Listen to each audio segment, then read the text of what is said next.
dokter Rikinya ya.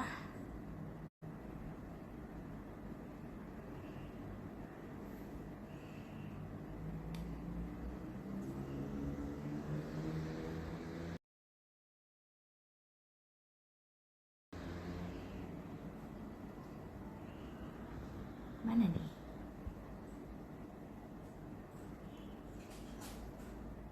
Oke, kita masih nunggu dokter Rikinya bentar ya.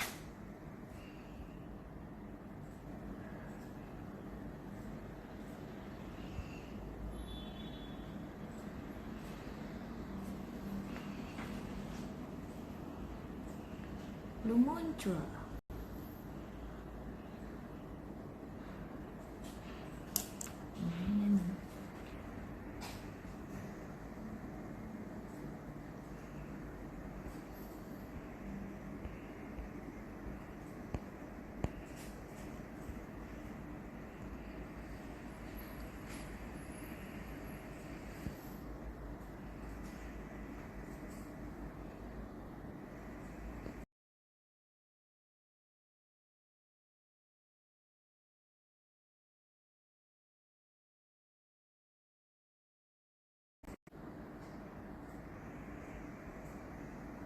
Hei, kok belum ada?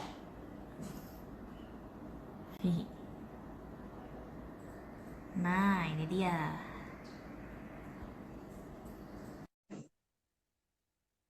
Coba.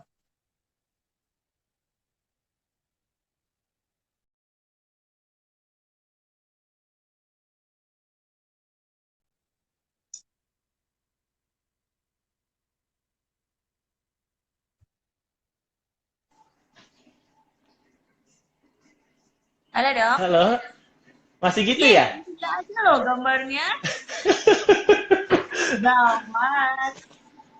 Kenapa ya? Iya nih, Sinyalnya kuat kok. sinyalnya kuat. Oke, gambarnya buffering terus gitu, nggak ada gambarnya. Oke, Mama Chandra kelihatannya ini harus eh, dimodif sedikit. Saya harus nemuin dokter Riki, ditunggu sebentar ya. Dok, dok, Nah, muncul. Yeay, muncul ya? muncul akhirnya. Gimana dok kabarnya? Halo, Sehat? kabar baik. Sehat-sehat. Sehat, udah nggak stres? Nggak pernah stres. Nggak pernah stres? Kalau gitu. Aduh, senang banget nih dok, kita bisa ketemuan lagi sekarang. Ya, Dan ya. kita mau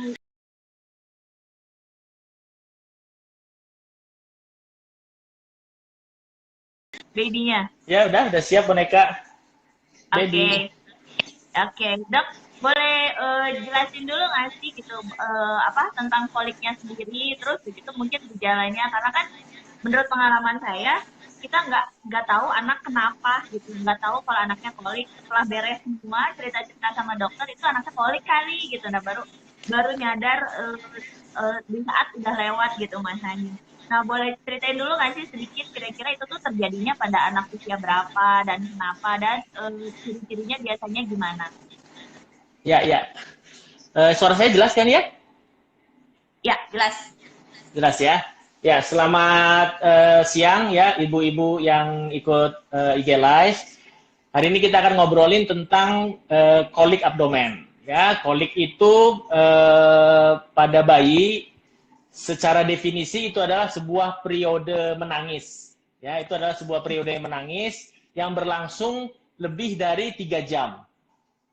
Dan itu terjadi selama lebih dari sekitar 3 hari dalam seminggu dan berlangsung selama 3 minggu. Jadi ada tiga jam, 3 hari dan 3 minggu. Ya itu per definisi dari Wessel ya. Ada lagi definisi lain yang sering juga dipakai. Dia nggak pakai batas waktu. Dia hanya mengatakan bahwa itu adalah sebuah periode menangis yang berlangsung lama dan berulang. Ya, nah itu jadi dia lama dan dia berulang. Nah itu juga disebut dengan kolik infan. Ya, terjadi pada siapa aja, paling sering umur 0 bulan sampai dengan usia 6 bulan. Tetapi puncaknya itu terjadi pada usia sekitar 6 minggu. ya, dan itu terjadi pada 20% hingga 40% bayi-bayi, ya. Nah, terus gimana bedainnya antara dia nangis biasa yang bukan kolik dengan ini nangis yang karena kolik. Nah, itu memang ada selain tadi lama ya, durasinya lama. Jadi jangan cuma nangis biasa, wah gitu terus langsung wah ini jangan-jangan kolik hanya karena kita tidak mengerti bayinya lagi mau ngapain. Beda ya. Nah, kalau salah satu tanda meskipun nggak semua terjadi pada nangisnya bayi-bayi kolik itu high pitch, ya itu nangisnya keras banget, nangisnya keras kayak kesakitan, ya. Terus dia bisa kadang-kadang keluar kentut, ya kadang disertai dengan keluar kentut atau dia kakinya kadang menekuk seperti ini, kelihatan nggak ya bayinya? Nah, kadang dia nekuk kayak gini, ya kadang kakinya sampai nekuk, ya dia rewel, nangis, dan itu berlangsungnya. Boleh sedikit nggak handphonenya? Bisa bawain sedikit? Oh ya. Biar bayinya kelihatan.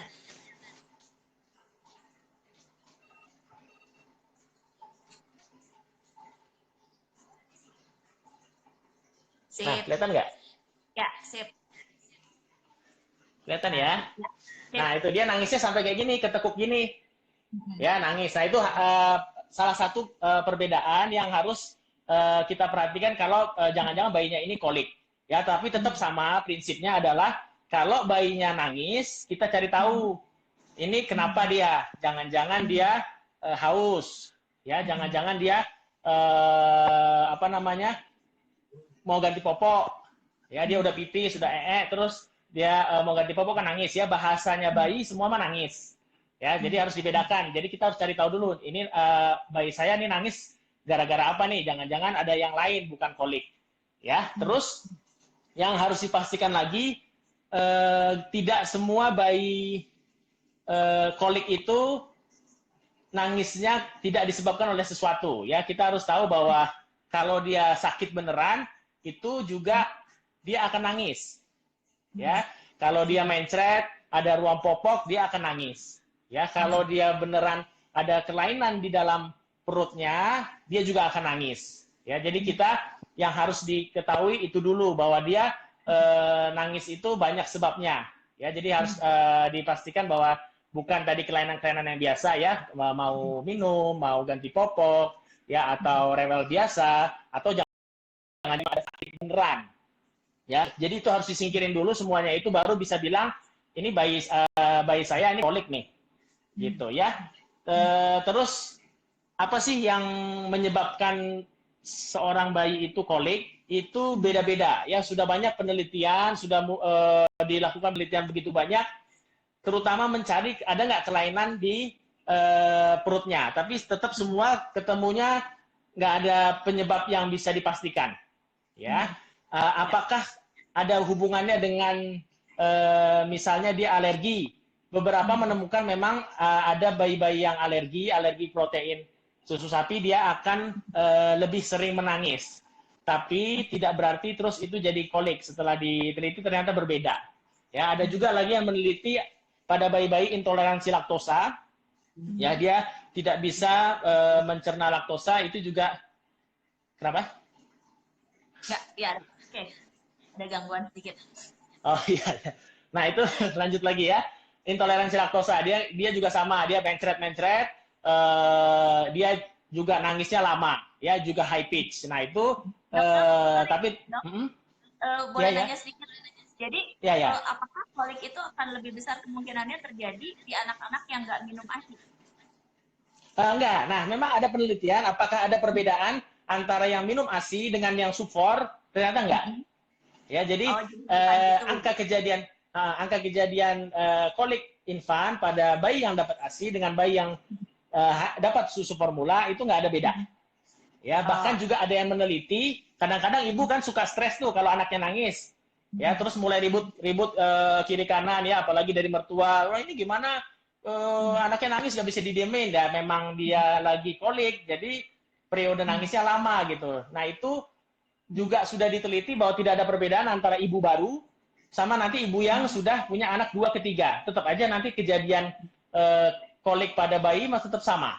Jadi Jangan nanti ibu-ibu yang baru jadi minder. Wah, ini saya gara-gara saya baru, saya nggak bisa saya nggak bisa nenangin bayi saya, gitu ya. Apalagi kalau tinggal sama mertua, gitu ya, mulai suara-suara ya, mulai sumbang suara-suara kiri kanan.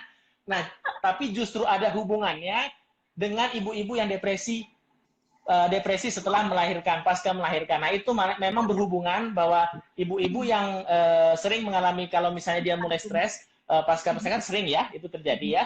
Bahkan sampai pernah ada kejadian yang sampai membunuh anaknya. Nah, itu juga ternyata ada hubungannya. Ya, jadi makanya justru yang paling penting diobati itu kalau kolik infan mah dipastikan ibunya jangan stres, ya, tenang aja, ya nggak usah terus langsung, wah saya ibu baru, saya nggak bisa apa-apa, saya nggak bisa nenangin bayi saya dengan baik, ya mulai ditambah lagi nanti dengar dari suara kiri kanan, wah masa nenangin bayi aja nggak bisa gitu ya. Nah itu juga ada hubungannya. Tadi kembali lagi tadi pada penyebab ya. Tadi sudah dicek intoleransi laktosa, alergi protein susu sapi, ya GERD juga ya. GERD itu asam lambung yang naik. Nah itu juga bisa menyebabkan bayi nangis, bahkan bayinya nangisnya mirip ya, benar-benar high pitch. Ya, terus ada diteliti lagi tentang mikrobiota di perut. Nah itu kalau itu memang signifikan hasilnya, ya bahwa memang ada kalau misalnya di pencernaannya bakteri baiknya kurang, nah itu juga bisa menimbulkan masalah-masalah pencernaan. Ya, nah itu kalau itu malah ada kaitannya. Ya, beberapa penelitian 50% lebih meneliti memang ada kaitannya dengan kolik infan. Ya, yang pernah lagi diteliti. Kalau Ya? makanan ibunya, misalnya Ya. makanan ibunya ngaruh ke situ nggak sih? Jadi si kandungan dalam asinya itu mungkin nggak? Kalau dia ada alergi tadi, alergi protein susu sapi, bisa pengaruh. Tapi kalau dia nggak ada, juga nggak pengaruh. Ya, jadi memang nggak bisa dikatakan nggak jelas nih penyebabnya nih. Kenapa sih anak saya bisa sampai nangis kayak gitu? Itu mah nggak jelas. Ya, terus apa sih yang ditakutkan kalau anaknya kolik? Kan ini penyebabnya nggak jelas. Ya, terus yang kalau nggak jelas dan dia bisa tenang sendiri, terus apa yang ditakutkan? Yang ditakutkan adalah pada saat dia nangis lama, ibunya stres. Okay. Nah, kalau ibunya stres, segala sesuatu mah bisa terjadi. Ya, anaknya nanti jadi digoyang-goyang, digitu-gitu, jadinya second baby syndrome. Ya, jadi ayo digitu ya supaya dia tenang gitu ya. Nah, kalau itu stresnya awal-awal mah masih mau dia gini-gini, awal-awal mungkin dia tenang gini ya, tapi lama-lama kok nggak diam-diam, akhirnya digoyang-goyang, malah beberapa penelitian menunjukkan bahwa ibu-ibu yang dengan bayinya kolik, dia bisa jadi child abuse ya. Nanti anaknya jadi dia tambah stres, malah anaknya aneh-aneh ya, dipukul, diapain ya. Nah itu terutama makanya tadi saya bilang ada depresi pasca melahirkan, itu juga bisa terjadi anaknya bayi kolik. Makanya yang pertama kali harus dilakukan pada saat bayi ibu kolik itu adalah ibunya tenang. Ya, percaya sama saya tidak akan terjadi hal yang buruk kalau bayi menangis lama. Ya, nggak usah takut ya, nggak akan terus langsung dia jadi kejang atau jadi apa ya, nggak ya. Nah itu harus diingat, ibunya mah harus tenang dulu ya. Terus setelah ibunya tenang, ibu masuk ke dalam kamar ya, nggak usah ada orang lain ya, udah cuekin dulu yang lain ya, mertua atau bahkan mungkin kalau suami nggak terlalu mendukung, ya udah nggak apa-apa, ibu tenang-tenang aja masuk ke dalam kamar, minimalkan anaknya distimulasi. Ya, nggak usah digoyang-goyang, nggak akan hilang, nggak akan ngurangin dia. Ya, percaya sama saya, ibu nanti tambah stres. Ya, nggak usah tambah digoyang-goyang, nanti second baby syndrome, malah jelek. Ya, udah tenang aja. Lampu di kamar diredupkan. Ya, lampu di kamar diredupkan. Pastikan suhu kamar tidak terlalu panas, tidak terlalu dingin. Ya, itu sudah diteliti dan ternyata setelah saya mempelajari pijat bayi, itu adalah environment yang mendukung untuk kita melakukan pijat bayi. Ya, jadi itu adalah suasana yang perlu kita lakukan pada saat kita melakukan pijat bayi ya. Jadi cahaya tidak terlalu kuat karena bayi kan menghadap ke atas. Ya, ini bisa dilihat bayinya menghadap ke atas. Kalau lampu langsung nyorot ke bayinya, dia mah nggak nyaman. Ya, ternyata suasana-suasana itu mendukung untuk kita minimal stimulasi pada bayi. Ya, jadi tadi lampu diredupkan, ya. Kalau jangan jadi ditambah musik, ya. Jadi nanti nggak usah, ya nggak usah pakai musik-musik karena dia butuh musik itu stimulasi. Salah satu stimulasi yang masuk, kita harus minimalkan stimulasi. Ya ini pada kasus kolik ya, jangan disamakan kalau nanti pijat bayi biasa. Oke, ya. Ya, jadi harus dibedakan antara pijat bayi biasa, bayi sehat, dengan ternyata ini ada kasus kolik. Ya, nggak usah. Kalau kolik mah kita harus minimal stimulasi, jangan terus nanti stimulasi terlalu banyak. Makanya tadi diredupkan semua, nggak usah digoyang-goyang, nggak usah dipegang-pegang, letakkan aja baik-baik. Ya, ibunya di sebelah, jangan. Ini posisinya gini ya. Ini kan karena lagi susah ya kameranya di sana, jadi posisinya seperti ini. Ya, tenang-tenang aja. Nah, setelah itu ini dikerjakan sebelum besoknya ke dokter. Tetap harus ke dokter ya. Jadi nanti yang saya nanti akan jelaskan, akan saya tunjukkan semua ini pada saat lagi benar-benar awal banget. Terus fungsinya ke dokter apa? Pertama lah ya dok ya. Ya, memang pertolongan pertama. Tapi nanti pijat bayi pada bayi kolik itu berlangsung lama, selama 2 minggu. Jadi awal-awal nggak apa-apa kerjakan ini dulu. Nanti kan akan diteruskan, tapi tetap jangan terus nggak ke dokter. Karena kita harus pastikan tidak ada penyebab organik.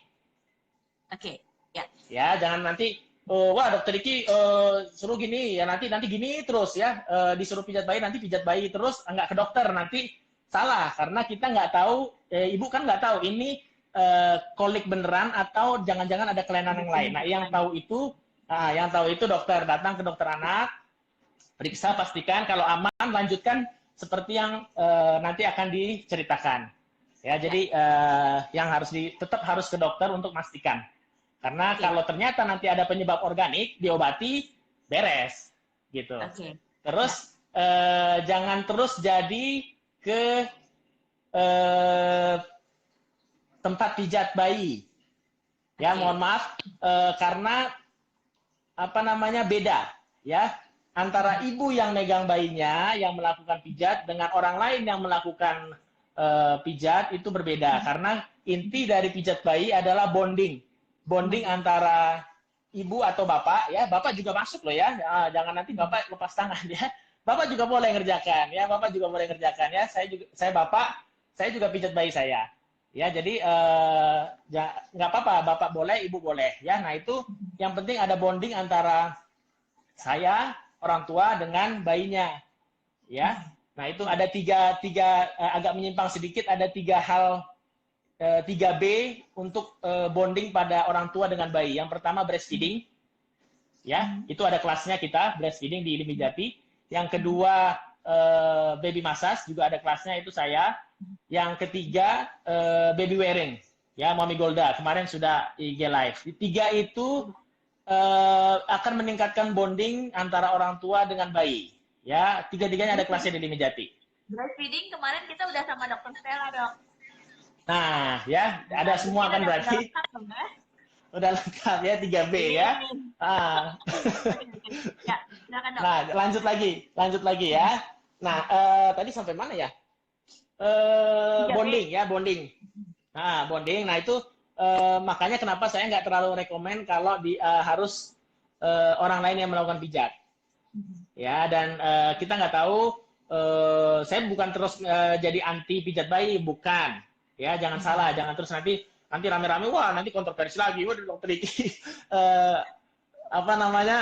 nyala-nyalain pijat, nyala-nyalain pijat baby spa dan lain-lain. Enggak. Ya, tapi kita harus tetap waspada ya, sama seperti hal-hal yang lain, kita tetap harus waspada karena ini anak kita. Ya, kita tidak membiarkan orang lain memegang anak kita dengan sembarang ya. Nah, terus tadi kita langsung ke pijat bayi atau mau pertanyaan dulu tentang kolik? Langsung aja dok, kira-kira maksudnya untuk mengatasi ini pijatnya seperti apa yang harus dilakukan, Lalu nanti mungkin kita bisa sedikit ngasih gambaran juga buat pijat bayi yang non kolik ya, karena kelihatannya banyak juga yang pengen lihat gitu, pengen tahu juga gimana sih cara-caranya. Ya, ya, ya, ya. Berarti saya langsung ya eh, ke pijat pada bayi-bayi dengan tadi kolik ya. Nah, yang harus diperhatikan tadi suasana di ruangannya. Ya, tadi lampunya jangan terlalu terang, jangan terlalu panas, jangan terlalu dingin ya, karena pada saat kita lakukan pemijatan itu bajunya dibuka. Ya, bajunya dibuka, dia harus dilepas. Ya, terus karena kita melakukan pijatan pada perut, ya, diapersnya dibuka juga, ya, popoknya dibuka, ya, benar-benar harus dilepas, makanya jangan panas, jangan terlalu dingin, ya, harus benar-benar diperhatikan ya. Sebentar ya, saya buka dulu. Nah ini, seperti ini ya, ini harus dilepas benar-benar. Ya, jadi dia jangan pakai kalau bisa perutnya terbuka. Ya, jadi kita bebas melakukan stimulasi pijat bayi pada bayi kita. Ya, terus yang harus diingat lagi adalah tidak dilakukan pemijatan pada saat bayinya nangis. Oke. Ya, jangan lagi nangis-nangis, wah, gitu ya, terus langsung dipijat. Ingat, pada saat dia nangis minimal stimulasi. Ya, minimal stimulasi. Terus diapain dok kalau dia lagi nangis? Kita kan yang paniknya pas nangis. Ya, ada yang bisa dikerjakan namanya touch relaxation. Ya, jadi itu kita hanya menyentuh sambil kita menenangkan bayi. Ya, saya contohin ya. Oke, Dok. Nah, misalnya ini saya buka dulu ya semua ya. Nah, ini bayinya telanjang ya. Bayinya telanjang. Nah, pada saat bayinya nangis, kita touch relaxation, kita pegang saja. Ya. Nah, ini kita pegang gini sambil kita tenangkan bayinya. Ingat yang penting komunikasi kita dengan bayi, ya. Harus ada kita memunculkan bonding yang semakin kuat. Makanya pijat bayi itu mah nggak sesekali. Ya, kalau pijat bayi ke baby spa itu mah sesekali. Yang perlu kita kerjakan adalah pijat bayi itu setiap hari, jamnya tetap bagus, semakin kuat bonding kita dan bayinya akan semakin nyaman ya. Kalau lebih jelasnya full semuanya mana ada di kelas pijat bayi. Tapi ini yang pijat kolik kita lakukan touch relaxation seperti ini sambil kita tenangkan bayinya. Relax sayang, relax gitu ya. Jadi dia lagi nangis nih ya. Dia butuh ditenangkan dengan cara seperti itu. Jangan digoyang-goyang ya. Dia nggak butuh digoyang-goyang. Ya, dipegang lagi ya sebelah tangannya ya, atau pegang lagi dadanya gini ya. Sambil ngomong, ya jangan cuma dipegang terus mata kita ke handphone. Ya, itu mah percuma ya. Itu mah nggak ada gunanya. Ya, ya, ya. Ya. Oke, Dok. Ya, terus kalau lagi melakukan pijat bayi mah handphone disingkirin. Ya, jangan nanti pas lagi kita lagi asik pijat bayi terus tiba-tiba telepon bunyi ya, mending jangan seperti itu ya. Nah, Oke. tadi touch relaxation dipegang, relax, relax, dipegang begini perutnya, kalau perutnya juga dipegang ya, dia jadi tenang gitu ya. Nah, pada saat dia sudah tidak nangis, ya kakinya juga bisa ya, kaki dipegang seperti ini. Nanti kan bayinya tadi saya bilang dia suka nukuk-nukuk gini kalau lagi kolik. Nah, itu memang dia supaya perutnya nyaman. Nanti ada gerakannya yang seperti itu. Ya, kalau perut dipegang ya gitu, seperti ini. Ya, sambil dilihat ya, ditenangkan gitu ya, ditenangkan dengan dia ngomong. Kita ngomong, ibunya ngomong dengan bayinya. Ya. Nah, itu yang dikerjakan pada saat bayinya menangis. Ya. Terus nanti gimana kalau dia nggak diam-diam? Seperti tadi saya bilang, dia akan diam. Dia akan diam, dia akan tenang. Ya, dia nggak akan mungkin nangis dari pagi sampai pagi besok. Percaya nggak, ada itu nggak pernah terjadi. Dia pasti tetap akan jadi diam. Cuman pada saat dia nangis, dia biarkan kita memegang dia. Ya, sentuhan itu sangat bermanfaat buat dia ya. Kita pegang gitu sambil kita ngomong. Seperti tadi yang saya jelasin ya, pegang seperti ini ya. Nah setelah dia tenang, barulah kita lakukan pijat bayi tadi, ya. Ada yang tadi yang tertinggal sedikit bahwa kolik ini sering terjadi pada sore atau malam hari. Oke. Ya, ini memang penelitian menunjukkan bahwa kolik sering terjadi pada bayi sering terjadi pada sore ke malam hari. Makanya kenapa saya bilang besok paginya ke dokter. Jadi malamnya, sore atau malam kan nggak mungkin ya. Terus tengah-tengah malam-malam gitu datang kalau memang kalau masih ada yang buka. Ya, biasanya emang nggak ada. Nah, makanya kita kerjakan ini dulu di rumah, nggak usah panik. Kerjakan yang seperti tadi saya katakan, baru besoknya ke dokter. Ya, tadi sudah saya jelasin touch relaxation bahwa dia pada saat dia menangis. Nah, pada saat dia sudah tenang, barulah kita lakukan pemijatan. Ya, nah pemijatan yang nanti akan saya ajarkan itu dilakukan selama 3 kali. 3 kali. Ya, serial pijatannya itu dilakukan selama 3 kali dan itu dilakukan sehari 2 sampai 3 kali. Ya, serial pijatnya 3 kali, kemudian dilakukan 2 sampai 3 kali, dan dilakukan selama 2 minggu. Tetapi tidak setelah 2 minggu baru ke dokter, ya. Saya wanti-wanti ya, jangan sampai salah. Bukan terus setelah 2 minggu baru nanti ke dokter, ya. Nggak usah. Nah, besok paginya, karena ini sering terjadi sore malam hari, besok paginya datang ke dokter, nanti baru kita lihat bener nggak dia kolik atau jangan-jangan ada penyebab lain. Ya, diulang ya 3 kali, 3 kali siklus, 2 sampai 3 kali per hari selama 2 minggu, ya. Ya, ini gerakan-gerakannya ya. Saya tidak merekomendasikan karena gini Bu, Pak.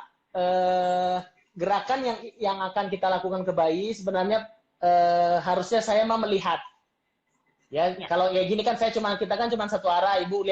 Bapak Ibu lihat saya tidak lihat Bapak Ibu. Tidak terlalu direkomendasikan untuk langsung kita bisa berani langsung melakukan sendiri. Ya, ada baiknya Bapak Ibu ikut kelas pijat bayi, saya lihat Ibu, Bapak Ibu lihat saya, jadi saya bisa koreksi. Ini tekanannya terlalu tinggi nih. Ini kok cuma ngelus-ngelus aja, malah nggak bagus. Nah, itu yang saya harus lihat langsung sebenarnya. Tapi saya bisa tunjukin beberapa gerakan yang mungkin bisa cukup membantu, ya. Nah, yang pertama yang kita kerjakan adalah resting hand. Jadi kita seperti ini ya, kelihatan nggak? Di perutnya kita letakkan tangan seperti ini, tidak ditekan. Jangan ditekan ya. Nah, ditaruh aja seperti ini. Kayak tadi touch relaxation kan kayak gitu juga. Hanya saja kalau touch relaxation kita, kalau resting hand kita tidak ngomong apa-apa ke bayinya ya. Kita hanya ngeliatin ya. Bayinya kita lihat. Nah, oh ya, sorry, kita harus pakai itu ya, apa namanya? Minyak. Ya, minyak. Sorry, minyak yang kita pakai itu adalah jangan minyak putus-putus gitu-gitu, jangan dulu ya. Nggak pakai putus-putus atau yang lainnya. Kita pakai minyak sayur. Ya, olive oil, ya, grapeseed oil, ya seperti itu. Kenapa kok pakainya itu? Supaya kalau nanti kita memijat daerah tangan, terus bayinya masukin tangan ke mulut, dia nggak akan terjadi apa-apa. Dan pemijatan ini kan lama, ya nggak cuma sebentar. Kalau pakai yang hangat-hangat, yang putus-putus, awal-awal mah hangat, lama-lama panas. Ya, karena gerakannya diulang-ulang. Ya. Jadi jangan nanti terus pakai minyak yang lainnya. Jadi kita tuang dulu minyak, terus kita ituin di tangan kita ya, digosok di tangan, baru kita lakukan resting hand. Ya, resting hand. Ya, berapa lama ini apa namanya, nggak ada hitungan berapa lamanya. Tadi awal gini sambil kita tetap ngelihat mata bayinya ya. Ingat ini nggak lagi nangis. Jadi bayinya pasti lagi tenang. Ya, tidak dilakukan pada saat tidur ya. Tapi dilakukan pada saat bayinya quite alert. Ya, jadi bayinya tenang. Nggak deep sleep. Beda ya, jangan pada saat bayi tidur. Ya, kemarin saya dapat message dari bayi, dari ibu, semoga bayinya nggak lagi tidur. Justru jangan lagi tidur. Ya, semoga bayinya lagi tidur, bukan nggak harusnya salah, jangan lagi tidur dipijat. Ya, kalau lagi tidur jangan dipijat, dia lagi asik tidur ya, jangan diganggu ya. Nah, dia harusnya lagi quiet alert, artinya dia bangun tapi nggak lagi rewel. Ya, dia lagi tenang seperti ini, barulah kita pijat ya. Tadi saya ulangi, pijat, ini itu baru dilakukan resting hand. Ya, setelah resting hand, baru nanti kita lakukan seperti ini. Jangan ditekan. Ya, nah ini dilakukan dengan hitungan. Ya, beda kalau ini adalah gerakan normal pada saat kita pijat bayi biasa. Ya, gerakan normal. Cuman kalau yang pada kolik kita pakai hitungan. Ya, 1, 2, 3, 4, 5, 6. 6 kali. Nah, setelah 6 kali, kakinya ditekuk selama 6 detik. 1, 2. Ini saya lihat bolak-balik lihat kamera, tapi lihat ke sana, tapi jangan seperti itu ya. Lihat bayinya ya. Nah, nggak ada orang lain pada saat pijat bayi, yang ada hanya ibu sama bayinya. Ya, jadi sambil dilihat begini. 1, 2, 3, 4, 5, 6. Baru dilepas ya. Nah, setelah itu touch relaxation lagi, disentuh lagi, relax sayang, relax, relax gitu ya. Jadi ada bonding, relax. Nah, setelah tadi ya sudah resting hand, saya ulang ya, ada resting hand, terus water wheel 6 kali seperti ini ya, terus baru ditekuk 6 detik, baru kita tenangkan lagi. Kita hanya pegang sambil ngomong. Pegang sambil ngomong, pegang sambil ngomong, pegang sambil ngomong. Ya, tidak boleh ditekan. Sekali lagi tidak boleh ditekan karena kalau ternyata ada kelainan organik, penekanan akan sangat berbahaya. Ya kan besok paginya mau ke dokter nih untuk mastiin. Jadi jangan ditekan-tekan, nggak usah aneh-aneh dulu karena besoknya akan memastikan dulu. Ya. Nah, setelah tadi itu baru kita lakukan gerakan yang berikutnya ini agak susah. Saya akan contohkan, tapi kalau memang bapak ibu ragu, jangan kerjakan yang tadi saja. Ya, karena gerakannya agak susah. Ini gerakannya sun and moon, seperti ini. Ya, itu mah nggak kelihatan. Gerakannya gini, ini anggap perut. Gerakannya begini. Ya, ini sun kan bulat. Ini moon kan garis gini. Nah, itu dipadu. Ya, ini memang ini pada saat saya melakukan kelas pijat, kalau saya ikut ngajar kelas pijat bayi, bagian itu yang saya sering harus keliling satu-satu untuk ngeliatin benar-benar. Karena seringnya susahnya di situ. Ya, makanya tadi saya bilang saya hanya mencontohkan, saya rekomendasikan untuk ikut kelas beneran, supaya saya bisa lihat akan buka kelas online. Jadi kalau di Zoom itu kan saya bisa lihat. Ya, meskipun kita online tapi saya bisa lihat ibunya ngapain sih gitu. Itu salah atau enggak gitu. Dokter Iki udah ngasih bocoran kalau kita mau buka kelas pijat bayi Zoom. Iya, kita akan buka kelas pijat bayi online. Kita akan bikin kelas pijat bayi. Oke. Ya, nanti jadi gini. Ya. Gerakannya kayak gini ya. Nah, itu di perutnya. Ya, pasti nggak gampang ya. Nah, ya, yang satu bulat ya, itu namanya gerakannya sun and moon 6 kali. 1, 2, 3, 4, 5, 6.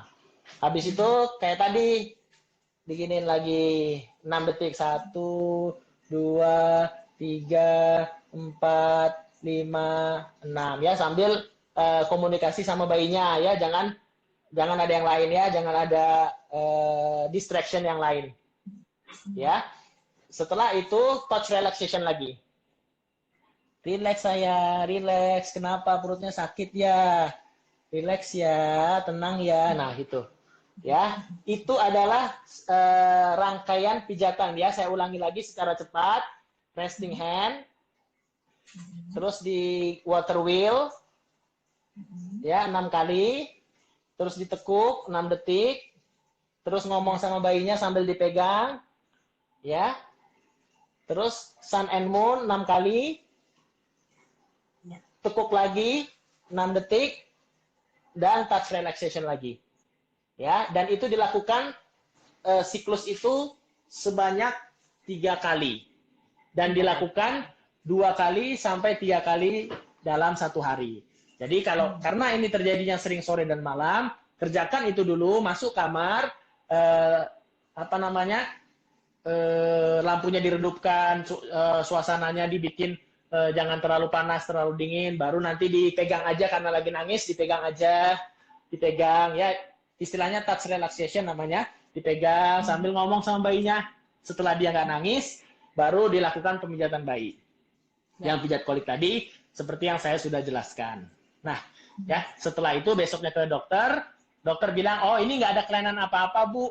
Ya biasanya mah dokter nanti kasih apa namanya, prebiotik dan lain-lain, nggak apa-apa.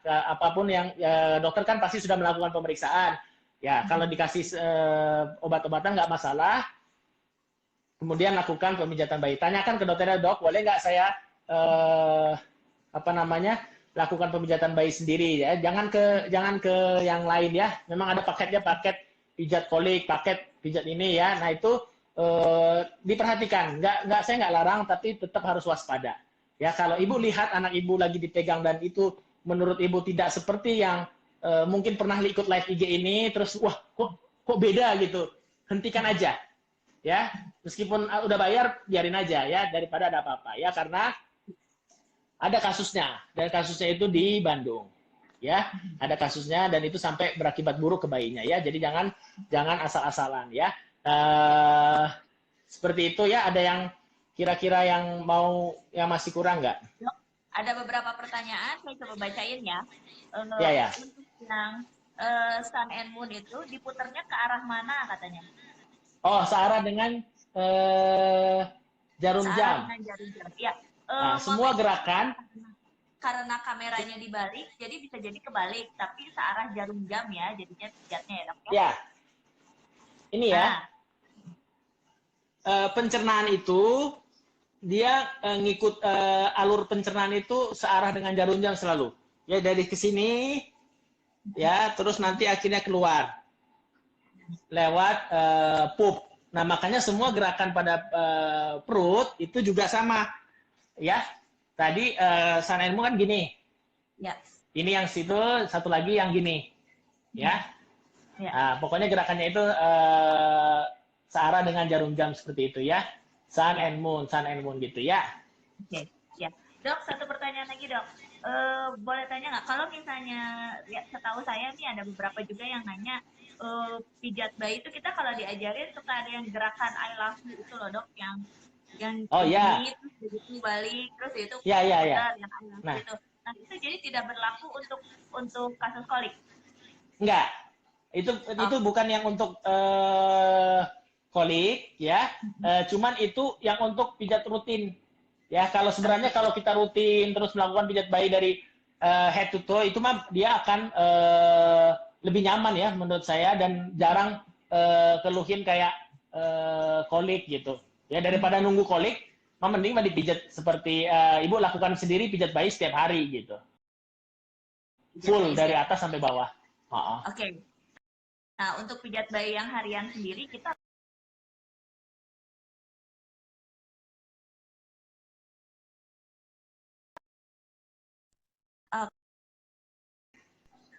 halo, ya. Halo, jadi kenapa? Yang pijat harian itu nanti kita akan kelas sendiri untuk belajar lebih intensif ya? Iya, lebih bagus ikut kelas itu karena kita akan ada kelas online juga. Itu saya bisa lihat gitu. Jadi bisa dua arah. Ya memang paling oke mah kelas reguler. Ya yang kita berhadapan langsung muka dengan muka. Saya bisa lihat ibu bisa lihat saya. Jadi tidak ada dusta ya, tidak ada dusta di antara kita. Saya bisa lihat gerakan ibu yang benar, saya bisa koreksi langsung, Bu, ibu salah nih. Ya, yang benar seperti ini, dan saya bisa lihat bayi ibu lagi nangis nggak? Ya kan saya harus lihat ekspresinya, ekspresi bayinya. Ya, oh jangan-jangan bayinya dipijat terus dia ngamuk. ya itu mah saya harus ada sesuatu gitu. Jangan-jangan memang bayinya disengage ya. Nah dia bayinya nggak mau ya. Ingat pijat bayi itu supaya ada bonding. Jadi kalau dia nggak mau jangan dipaksa ya. Prinsipnya mah sama MPASI ya. Bayinya nggak mau memang jangan dipaksa ya. Semua itu adalah belajar ya. MPASI bayinya belajar jangan dipaksa. Ini juga sama ya. Dia kita mau engage jangan ada pemaksaan ya. Kalau dia akan senang kok ya. Ya, sip. Oke, kalau gitu. Untuk ini pertanyaannya sebetulnya hanya kayak gitu aja dan ada beberapa pertanyaan. Dok, satu lagi deh ini. Dok mau tanya kalau anak yang suka BAB tapi anaknya nggak kolik. Jadi kalau mau BAB harus pakai perangsang. Gimana cara nanganinnya? Itu sih bukan kolik sih ya dok ya. Kalau kayak gitu itu dengan masalahnya lebih ke pencernaan ya. Ya, kalau ada masalah pencernaan seperti itu, Bu, harus dicari tahu penyebabnya dulu. Ya, kalau dia lagi MPASI, dilihat MPASI-nya benar nggak? Ya, kebanyakan serat nggak? Ya, ingat jangan lupa bayi tidak butuh serat banyak-banyak. Ya, yang sering saya temukan di praktek datang itu, dok anak saya nggak seminggu. Langsung pertanyaan pertama saya tanya, Bu, anaknya dikasih buah sayur nggak? Iya dok, banyak-banyak saya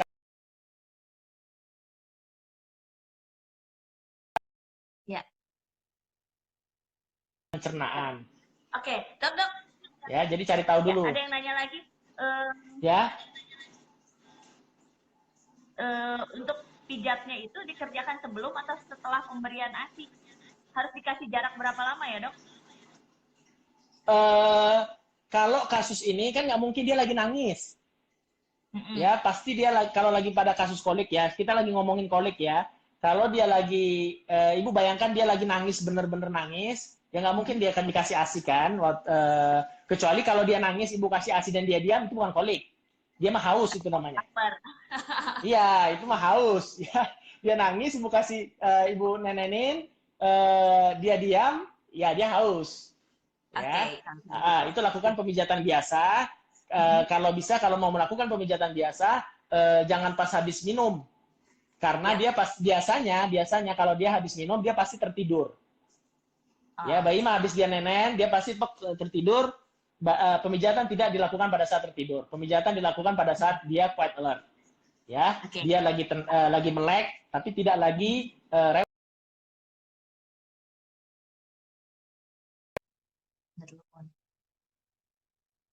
Ya, sorry dok, dari tadi ada telepon masuk, jadi aja aku potong. Oke, ya, sudah ya dok. ya. Ada Ada pertanyaan delay lagi nggak? sedikit. Nah, untuk sementara kayaknya udah deh dok. Untuk yang tadi sedikit rekapan bahwa anak yang kolik itu biasanya nangisnya high pitch. Terus udah gitu jangan diapa-apain dulu, tapi lebih ke ditenangkan dengan cara dibawa ke tempat yang cukup redup, sejuknya cukup, jangan terlalu panas, jangan terlalu dingin. Lalu kita Minimal melakukan gerakan stimulasi. dasar yang Ya, dokter sudah ajarkan. Tapi tetap harus ke dokter dulu ya untuk memastikan bahwa itu penyebabnya bukan yang lain gitu ya. ya, ya. Ya, oke. Nah, kelihatannya kalau untuk yang kolik udah cukup segini nih dok. Nanti kita akan bikin kelas Zoom khusus Ya, buat display. ya, ya. Sesuai yang tadi udah diceritain sama dokter Iki ya, Mama Mendes. Nanti kita akan bikin kelas khusus walaupun tidak ideal, tapi setidaknya tujuannya kan bonding dan siapa tahu bisa membuat ibu-ibu yang baru melahirkan juga lebih mendekatkan diri sama anaknya, bonding dan relaxing ya dok, supaya sama-sama Ya, nggak stres, anaknya nggak stres, ya ibunya juga betul. nggak stres. Ya, Ya, ya. betul betul ada bonding Oke, ya. kalau gitu. Uh-uh. Terima kasih sekali dokter Iki buat Oke. sharingnya. Nanti Ya, kapan-kapan ya. kita ketemu lagi di kelas. Oh, udah ada yang nanya tuh Oke. kapan kelasnya. Takut kelewat katanya. Nanti kita umumkan di Instagram, oke?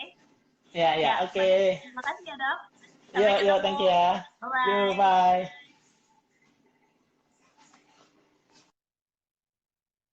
Oke, thank you sudah join. Nanti untuk yang kelas Zoom pijat bayi yang regulernya akan diumumkan kemudian secepatnya. Aduh, ada yang komen tuh dokter babynya ganteng. Babynya atau dokternya yang ganteng? Babynya ya. Oke, kalau gitu. Sampai ketemu di IG Live Limiati.